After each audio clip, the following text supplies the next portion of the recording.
So, Ruby Soho and Britt Baker have some fighting words. And I have to say, that was a pretty awesome promo. And I'm really looking forward to the match on Wednesday. And at this point, I am okay with either outcome in that match. Yeah, I don't know, just the way they book, like I can't imagine that it's time for Britt to drop the title yet. But like, holy shit, that was a great segment. I just become like such a big fan of Ruby Soho, like just lately, because she's finally getting the chance to do her thing, and she's awesome. Yeah, and the crowd was more behind Ruby than Britt, so that is a plus. And it seems at this point they are going to push Britt in more of the cocky heel direction and keep her that way. And I'm curious how it continues. I'm the same way. I'm thinking just how they do things that Britt is not losing the title. So I'm curious where they go from there. I guess if they keep the title on Britt, I think the logical person is still Thunder Rosa to take the title off of Britt. At least that's kind of my thinking. Yeah, I don't know right now, because the things are kind of becoming different in the division. I don't know. I want to give it a month or two and kind of see how things settle. It's gonna kind of be a test of if Ruby loses, what they do with her after, like, because they gotta get better at featuring the women, especially, like, they need to feature women who aren't in the title picture. So I think that I think that this is going to be a test of how we're doing in regard to that. But I don't know, Tony Khan seems like he heavily implied that he had big things in mind for the women's division going forward. So I'm gonna be optimistic. Yeah, I mean, it's tough given the depth of the roster, and I guess we can call it their A-show time per week. Yeah. They got 3 hours of A-show time to program. Yeah, cut out commercials and whatnot, and you're down to like 2 hours and 10 minutes or something like that. So it's not a lot of time to get a lot of people on with the major roster that they have. So it is difficult to get a lot of the other talent on. They pretty much do one women's match a week on Dynamite, and it seems like they're shooting for one on Rampage. So basically 2 A-show women's matches a week in that of the 10 to 12 that they tend to do. Yeah. Actually, not even 10 to 12, because it's usually 6 on Dynamite as the most and 3 on Rampage. So 9. Yeah. Two of the 9 matches are women's matches, which, I mean, given the depth, I mean, that makes the most sense because they have significantly more and just in the general landscape of wrestling, there are way more male talents than there are female talents. Yeah. So, all right, before we get into the show, you are listening to the That's Wrestling podcast. If you're listening to this as a podcast, we do this show live on Twitch and on YouTube, so you can follow the links in the show notes to that. You can follow us on Twitter at That's Wrestling 1 with the number 1, and I try to post when we are going live over there as well. Comments, question, feedback, you can either leave those on the Twitter or send those to Eric at that'swrestling.com. There's a link to our Discord as well. You can come hang out with us there, and you can follow Trae at Wrestleism on the Twitter as well. And I saw he put up a recap of the first day of the G1. I did, and I worked really hard on it. I hope somebody will read it. I have not watched it yet because I try to watch it on my smart TV, and New Japan has been really bad about fixing their app that on the Amazon Fire platform. Apparently, the new TVs they're having issues with because it's 4K and the scaling gets screwed up. So I get the upper left quarter of the screen full sized. So I only seeing a quarter of the screen, but it's filling up my entire screen. So that does not work. Wow. And I'm not the only one. There are tons of people I posted on Reddit, and a bunch of people said that's a problem. And New Japan has been really bad about fixing that. And it happened when Amazon did a user interface update about 6-7 weeks ago. And they're the only app that broke. Everybody else is fine. New Japan's the only app that's broken. Yeah, they got. I don't know. They struggle with those apps. I just watch stuff like on my iPad, so it's fine. It's like I have TVs. I have like several TVs all around the house, and then I like my iPad Mini because it's a tiny TV that I can carry around with me. Yeah, I mean, I have my computer set up. I have, I'm sitting in front of 4 different screens right now, so I just put it on one and type on the other. But sometimes I don't want to be sitting in my office. I like on the comfy couch downstairs. Yeah. All right, so let's get into this show of AEW Rampage, September 17th, 2021. And hey, they have nice, brand new printed canvases for Rampage. Yeah. I've been waiting for that. When AEW first started, didn't they have printed canvases with at least the AEW logo in the middle? Yeah, they on the first few pay-per-views they did, and then I know Cody has said that one of the things he wanted for Rampage was the mat back, and he tweeted "vindicated." It's just a cool little thing. It's cool to do. I like it. Yeah, I always like designs on the canvas. Of course, New Japan is very advertising heavy. Very similar to like you would see in any MMA. UFC is covered in advertisements and whatnot. So you don't need to go that way. But I was a big fan of like the Lucha Underground Aztec logo in the middle of the canvas. I thought that was really cool. Yeah. So I like them having the AEW logo. I wish they would do it across all the shows, and they, in the corners they had Rampage printed in all the corners, and they could just do, the Dynamite logo in all the corners for I don't know, whatever.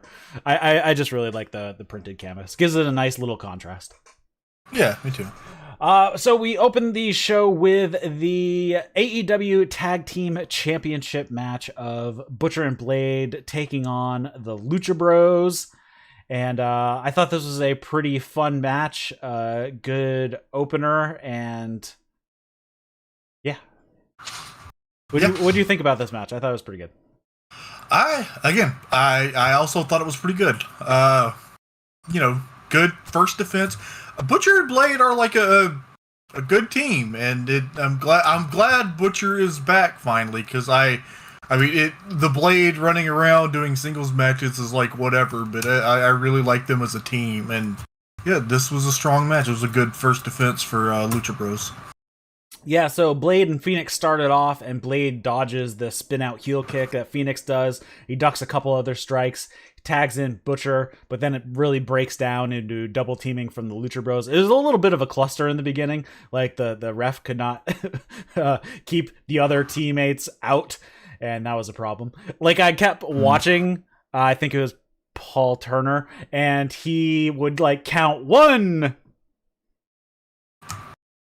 and that was it. And then he'd be like talking to him, he'd go 1, and like he'd never get above 1. It's like, yeah, you need to work on this a little bit.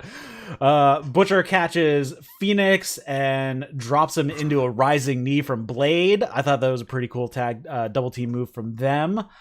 Phoenix fights off both guys, tags in Penta. He sling blades both Butcher and Blade.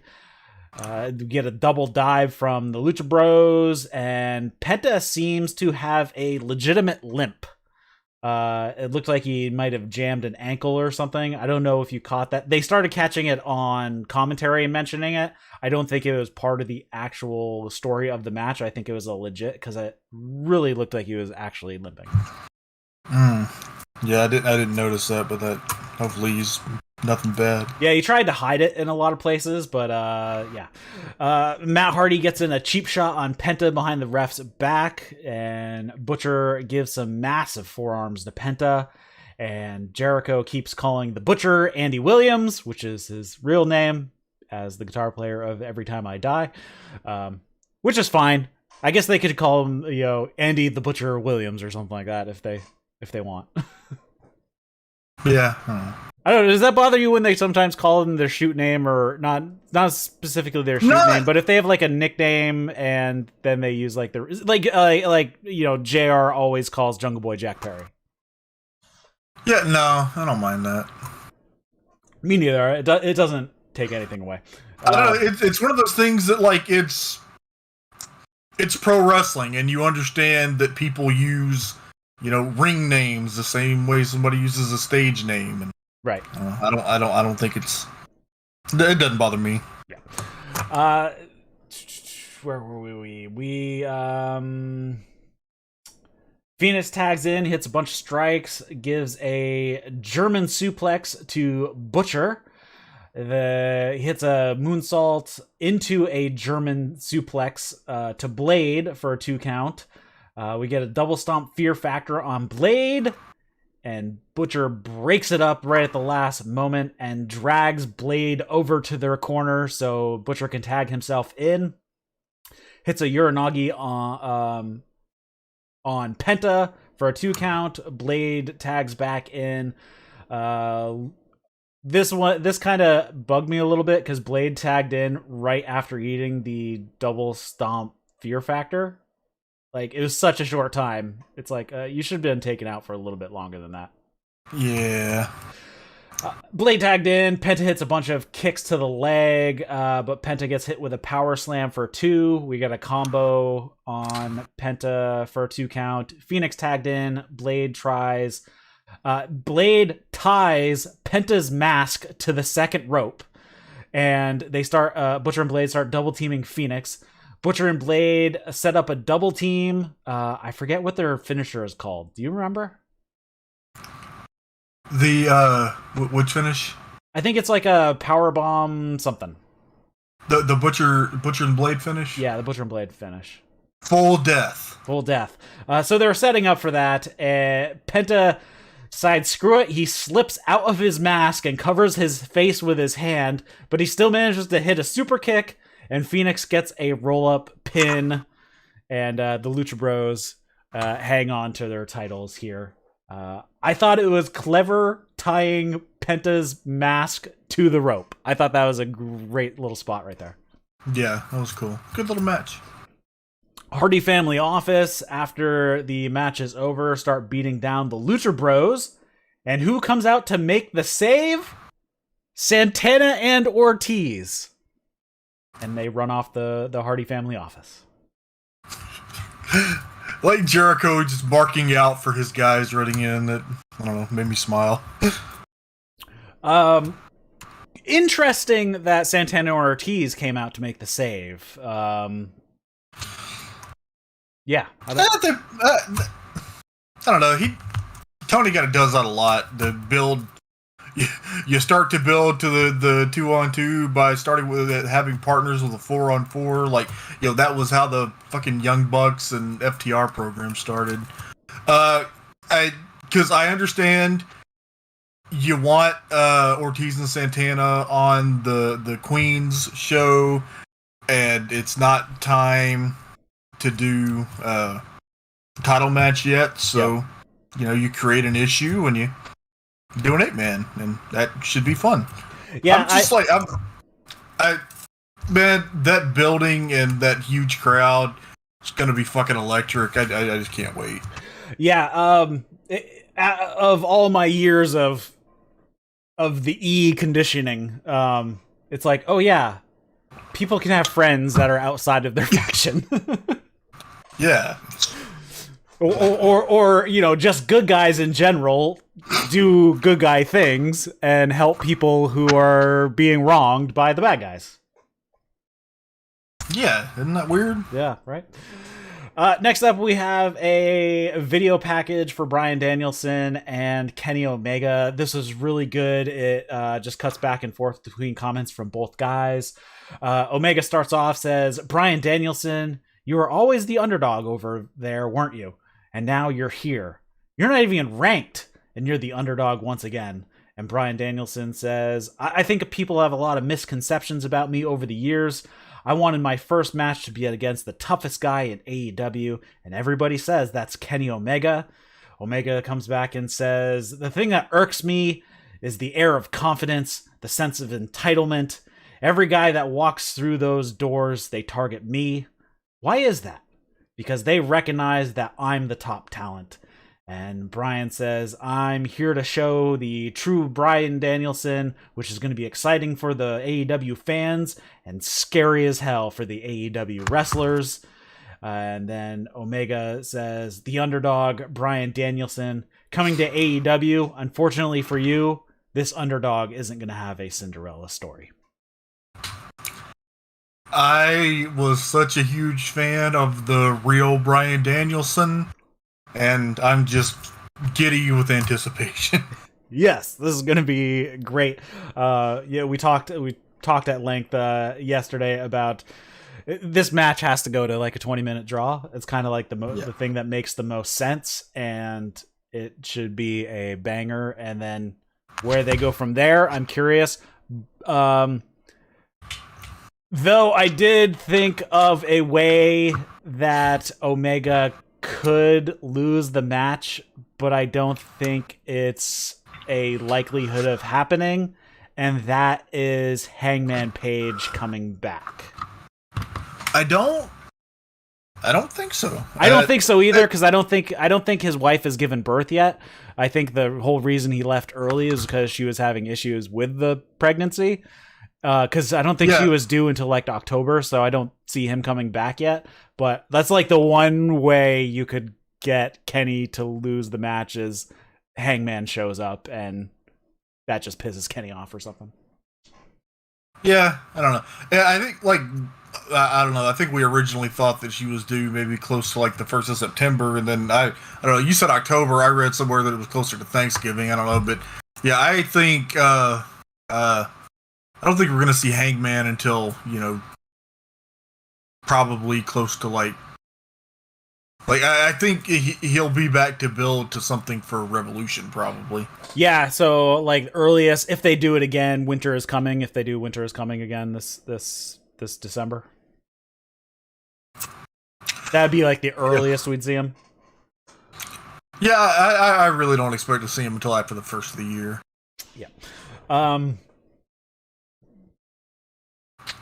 Yeah. All right. So we go on to the next match, and it is Bunny with Penelope Ford at ringside. Actually, Matt Hardy and Jack Evans stayed out at ringside, so they're out there as well.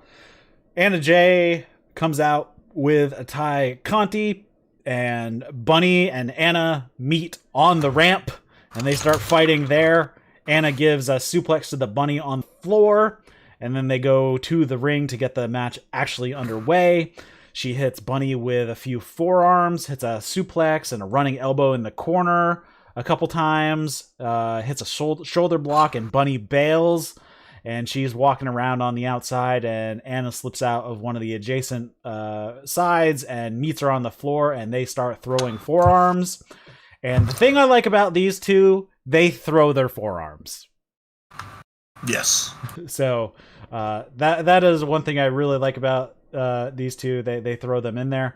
Bunny hits a thrust kick to the chest of Anna and then pulls Anna shoulder first into the ring post, throws her into the barricade a couple times. They go to commercial, and we don't get picture-in-picture. I was kind of bummed about that because we missed what happened. So when it comes back, Anna starts fighting back and when they come out of commercial, but she's holding the shoulder. So I'm assuming what was going on during the heat, during the commercial, was Anna's shoulder was getting worked over. That's the best I can presumably she's coming off a shoulder injury. Infer from that. They block each other's finishers. Penelope jumps up onto the apron. Ty Conti pulls Penelope off the apron and throws her into the barricade. And Anna rolls up Bunny to get the win. And Bunny is pissed off. And Bunny attacks Anna. Ty Conti runs in, attacks the Bunny. And then Penelope attacks her from behind. And then pulls out a pair of brass knuckles and knocks out both Ty Conti and Anna with the brass knuckles. Yeah, it was fun. So we're working towards the tag team match of Penelope and Bunny versus Anna and Ty. I thought we would have that earlier, but now it's pretty much got to happen because we've had the singles matches. I don't know what it says about me, but the Bunny gets into crazy mode. It makes me feel ways about stuff. I will agree with you. I love Allie so much. And I have to say, Penelope's working punch with the brass knuckles looked excellent. Yeah. She's good. Yes, Penelope is really good. So, we're kind of seeing at this point we have a good solidifying women's division in AEW with some really talented women and some that really go all out in their matches as well. Especially when you have like a Thunder Rosa who like drop kicks the crap out of people. Yeah. Like her basement drop kick in the corner. Like I don't want to take one of those at all because those look like they hurt.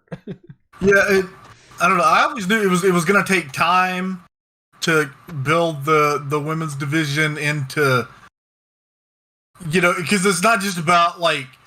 It doesn't work to just, we got to put X number of women's matches on the show. Like, no, you got to get women, you got to get more of these women established and over. And when AEW started, WWE really had monopolized the best female talent in North America.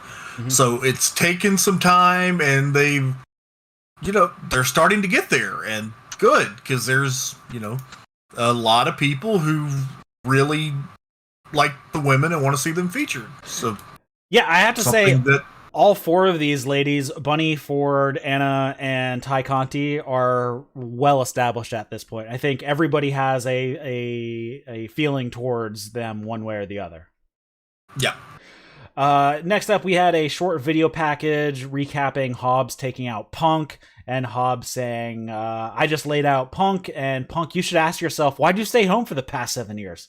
You should have stayed there. I'll see you next week at Rampage. Yeah, that's going to be interesting. Yes, this is going to be a fun match, and I'm curious, especially because Hobbs is so much bigger than Punk.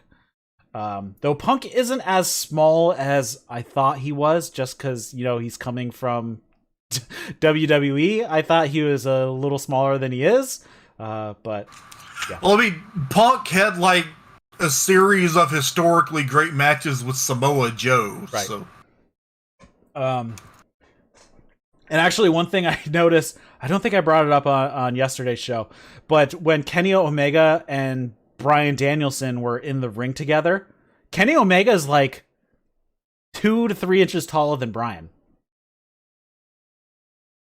Yeah. And I did not realize that because I always thought Kenny Omega was a shorter guy. So he's like 6'1", I think. Yeah. Next up, we had Tony in the ring with Matt Hardy, and he says, "Hey, Matt, your team is 2-0 tonight, or 0-2 tonight. You must be pretty upset about that." And Matt says, "Yeah, I'm pissed off, Tony. But Anna Jay is going to pay at the hands of Penelope, and the Lucha Bros and Santana Ortiz are going to pay in an 8-man tag. And this Orange Cassidy lookalike in the front row has been annoying me all night." And they go over, and there's a dude. He's a heavy dude with a beard and dark hair and a ponytail, and he's just wearing an Orange Cassidy shirt. and like he looks nothing like Orange Cassidy, which is kind of the funny thing. So Matt goes over to him, he pulls him over the railing, throws him into the ring, hits him with a twist of fate, and the guys start cutting off his hair. They cut off his ponytail, and Jack Evans starts buzzing his head with some shavers. Orange Cassidy's music hits. He walks down to the ring, and when he gets to the ring, Hardy and Evans bail out. So, throwing some logs on this fire here, and Jack Evans was nice enough to shave up the sides on either side of the guy's head and not straight down the middle, so at least he can do something with it. Yeah, I am not a fan of wrestlers just assaulting a random person in the crowd, because like it screams fake. Yes, they're not just gonna attack an audience member. It's a plant. So not a fan of that. Also not a fan when they do somebody coming in from the crowd as an angle, because I think that might just encourage people to be stupid. I don't know. Just don't do that. Yeah. I have to agree with you on that. Then we have a commercial. When we come back, Tony introduces Britt Baker and Ruby Soho down to the ring, and this promo between the two of them was awesome. So Britt starts off and says, "Ruby, welcome to some TV time. But before we get to that, let's talk about why you're here. It's not for me, and I don't think it's for this," referring to the AEW Women's Championship, "or all these people. No, it's for you, because you're trying to figure out who the hell you are. How many times did you change your name in the last year? Did you get a new tattoo? You changed your hair color to every color of the rainbow. You're desperately trying to fit in anywhere. Whereas here, everyone knows who I am. The AEW Women's Champion, Dr. Britt Baker," and the whole crowd does DMD. And Ruby says, "Of course they know who you are. You remind them of it every week. You're constantly shoving it down their throat. They all know. DMD, yeah, they know. But I know you're not accustomed to being told that you're wrong, but you are. I know exactly who the hell I am. Up until now, I just haven't had the freedom to prove it. But let's flip the script a little. Let's talk about you. Because on the surface," and then there's a massive Ruby Soho chant with very weak DMD callbacks, which I thought was a very interesting thing to happen. And I was very happy that the crowd was playing along with who's supposed to be the heel and who's supposed to be the babyface, even if they really like Britt. So, good on them. This might be the best thing to happen to Britt, because it's a babyface who's actually over enough for her to be a heel. Yes. She says, "Let's talk about DMD. On the surface, you look like every broad I've stepped into the ring across from. Entitled, self-centered, banging some dude in the back." And everybody goes, "Ooh." And Britt is trying so hard not to crack up at that line. Yeah. She is like pursing her lips, trying not to break she has a no teeth smile, because she just can't hold it in, because that was an awesome line. Ruby continues, "It turns out that you're just that. I'm trying to figure out if there's anything more." And Britt says, "I'm trying to figure out why you're lying to everybody, including yourself, because you have the audacity to call yourself the Runaway, but you didn't run away. You got fired." And Ruby responds, "You're not wrong. I did. But it turns out it's the best damn thing to ever happen to me, because it brought me here to AEW, standing in this ring, looking into your eyes." And she says, "Look at me. Look at me. I want you to see the woman that you're messing with, but honestly, I'm surprised you can see much of anything with your head stuck so far up Tony Khan's ass." And everybody again, "Ooh." Yeah. And she says, "The fact of the matter is, you can call yourself all your nicknames, remind all these people who you are, but after Dynamite next week, after I beat your ass in New York City and take your title, there's one thing you won't be able to call yourself anymore, and that's AEW Women's World Champion." And they stare down at each other, and Ruby starts to turn to leave. So Britt takes a swing at her with the belt, but Ruby ducks it. And she takes down Britt and starts laying in some punches. Britt bails, leaving the title behind, and Ruby picks it up and holds it high, taunting Britt with it. This segment was excellent. This was money. Any other comments? This was, as they say, a good piece of business. Very good segment. And nice shots across the bow from both ladies. This is like one of those things you never see this type of promo out of the ladies' side of the equation, at least in WWE. Like, no one has this much teeth in their promos. Yeah, and I just it was a line and it popped the crowd, but I couldn't help but think, the line about banking some dude in the back, and I'm like, the dude she's banging debuted on the same show that you did. I know, but it's worth it. Yeah. All right, then we move on to a Mark Henry split screen with Fuego del Sol and Miro, and he says, "So Fuego, you're willing to risk your new car for a TNT championship?" And he says, "Yeah, I was a second away from beating him last time when I dropped him on his neck, and this time I'm going to," he talks about David and Goliath and says, "This time I'm going to slay my giant with the tornado DDT." And Miro responds saying, or Mark Henry talks that he is been really dominant as the champion. What do you have any changes in your game plan? And Miro says, "No changes. Your offering means nothing to me because you mean nothing to me. I took this match because I love to celebrate my victory with my God up high and my hot wife down low. These are the words of the Redeemer." So good. Yeah. God, Miro's the great. Like, it's just so amazing how amazing he is. Like, and especially since the first, several months he was in the company, what the fuck are they doing with Miro? And then finally, when it was time for him to be Miro, holy shit did he become Miro.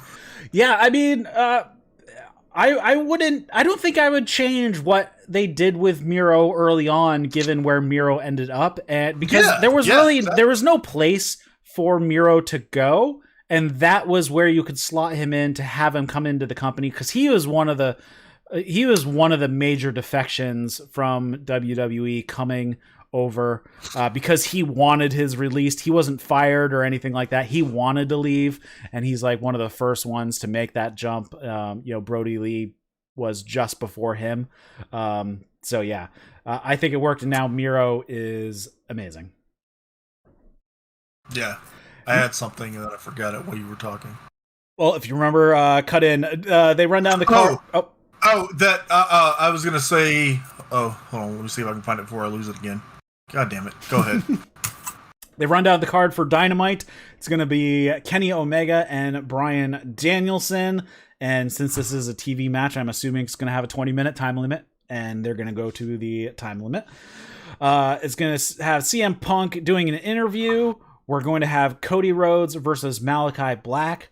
MJF versus Brian Pillman Jr., Ruby Soho challenging Britt Baker for the AEW Women's Championship, and FTR versus Sting and Darby Allin. And then on Rampage, a special 2-hour Rampage, we're going to have CM Punk versus Powerhouse Hobbs, Lucha Bros, Santana and Ortiz versus the Hardy Family Office, Penelope Ford versus Anna Jay, the Super Click, Adam Cole and the Young Bucks versus Christian, Jungle Boy, Luchasaurus, the Men of the Year versus Jericho and Jake Hager. And then they have announced it with a major stipulation, which is probably going to be the last match of this whole shebang. Eddie Kingston and Jon Moxley versus Lance Archer and Minoru Suzuki in a lights out match. Holy shit. That's going to rule. Did you remember what you were going to say about Miro, presumably? Yeah, people, every time somebody comes in, people come... I think people still don't understand that Tony has a long-term plan for, booking the company. And people are so, WWEified that they just expect for every person to come in that comes in they're just gonna completely redo the whole plan for. And no, you're gonna stick to your plan and figure out where people fit in. Mm-hmm. Jay from the chat says, how are they gonna fit all of that onto one show? It was for 2 shows. Yeah, it's for 2 shows. So 2-hour shows. Yeah, 2-hour Dynamite, 2-hour Rampage. Yeah, so Rampage, we have 6 matches on the 2 hours, which is typical for 2 hours of Dynamite. And we only have 5 matches for Dynamite. And she says, oh, that's right. So she's got it. We're good. Next up, we have the final match of the evening, and that is Fuego del Sol versus Miro for the TNT Championship. And I thought this was a pretty fun match. Yeah. Fuego, right out of the gate, he keeps sidestepping Miro and frustrating him just with these nitpicky strikes. And this just pisses off Miro. Miro catches a crossbody on the floor and starts running at the post, but Fuego slips out and keeps pushing Miro in the direction he was going, and Miro goes into the post, and then he throws him into the post again. Fuego gets up on the apron and jumps on Miro on the floor, hitting a Rana. And then Miro goes for... I love this spot. Miro goes for a back body drop of Fuego into the front row, but the fans catch him and prop him back up and stick him on top of the barricade so he can then try to crossbody Miro. I'm assuming those guys are plants because you probably wouldn't want to do a back body drop in the front row of people who are not expecting it. Yeah, that was cool. But I thought it was a great thing because they caught him, prevented him from hitting the floor, and then propped him back up so he could jump off the barricade. But Miro catches the crossbody, hits a fallaway slam on the floor. Miro throws Fuego around a bit, stomps Fuego's head into the mat. He pulls his arm so he can pull his head up off the mat and then just slams him down. Fuego puts on a sleeper from behind, and Miro drops to a knee, but he starts to stand back up and he runs backwards into the corner to break up the sleeper. Fuego hits a few strikes and then a moonsault press, but then Miro locks on a bear hug. Fuego hits some headbutts, hits a rolling kick to the head, a few forearms, and he goes for a springboard something, and Miro swats him out of the air, and that was awesome. Fuego shrugs off a DDT attempt from Miro, and he hits a double stomp to the chest, and then Miro starts to get up, and he's on all fours, and Fuego steps up on his back, jumps up, and then does a double stomp to the back of Miro's neck. He hits a hook kick and then a short DDT. Miro blocks a tornado DDT and then beats on Fuego with some strikes. Hits the pump kick to the face and then pulls him to his feet and hits him again. And he pins Fuego, and Fuego loses the match, and Miro retains the TNT Championship. After the match, Miro has the car keys, and he's holding up above his head, and then he grabs Fuego, and he shoves the keys into Fuego's mouth, puts on the game over, and he just sits back into it, and he's just torturing Fuego. And then Sammy Guevara runs out. He hits the running, jumping knee, and Miro rolls out, and Sammy grabs the belt, and this just pisses Miro off. And Sammy's, signaling the belt around the waist motion, and we go off the air there. So I assume they're setting up Sammy versus Miro for the TNT Championship, which we've kind of seen coming. Yeah, really liked this match. Great kind of big man versus little man match. Sammy and Miro sounds great. It's another one of those things. If Miro wins and continues his reign of terror, that'll be awesome. And if Sammy wins the title, that will also be awesome. Miro has to do something funny showing up with the car on Dynamite, right? I hope so. I was hoping that he'd eat it or something. But all in all, I mean, this was a great episode of Rampage, and this coming week, 2 big shows out of the Arthur Ashe Stadium, and I haven't seen the most recent numbers, but it's going to be over 19,000. I don't know if they opened up any more spots behind the stage, because they started selling like so basically Arthur Ashe, it looks like they have kind of 3 levels. They got like the lower bowl, and then they have another level that's the next one up, and they actually released tickets behind the stage of that second level, and have started releasing the tickets of the upper parts going towards behind the stage. So I'm not sure if they're going to open up some more. They could, if they wanted to. If they opened up everything and all the tickets sold, they could put over 20,000 people in there. Yeah, I don't know what the fuck I'm gonna do. Well, I know what I'm gonna do next weekend, but it's gonna be because see, we got the big Rampage on Friday, and then I don't know. I assume that there's G1 both days, and then I'm gonna be in Dallas for the New Japan Strong tapings Saturday and Sunday. So yeah, it's gonna be busy. As of 13 minutes ago, the current distribution of tickets is 18,583 with 19. What did I say? 18,583 tickets have been sold, with 19,428 available. So there's currently 845 tickets available that haven't sold, but there are still 7 pretty big sections that they could open up if all those tickets sold. So, shout out to WrestleTix. Yes, that is exactly where I got that from. I am a patron because I appreciate the work that guy's doing. Yep. Anything else you want to address before we wrap it up here? No, just go to wrestleism.substack.com and read my G1 review, because, I don't know, I need some kind of encouragement if I'm going to keep doing this for a month. And you can follow him at WrestleIsm on the Twitter, and he posts it up there if you want to. That's way easier to find you at WrestleIsm on Twitter. Yeah.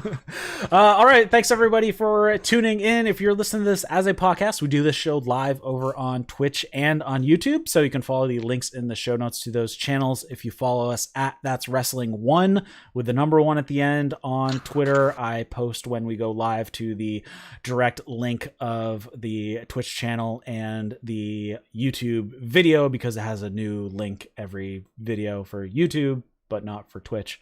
It would be nice if YouTube set up that they had this channel, this is their streaming location, and then they just VOD it later. That would be nice. You can come hang out in our Discord. Link is in the show notes for that. You can follow Trae at WrestleIsm. And I think that's it for now. And I'm not sure when we'll be back. Probably maybe Monday or Tuesday for the first 2 nights of the G1. Yeah, we got to cover G1. Yep. So be sure to follow those channels. It'll let you know when we schedule a live stream, so you can come join us in the chat. So for Trae, my name's Eric. You've been watching and listening to That's Wrestling. See you later, guys.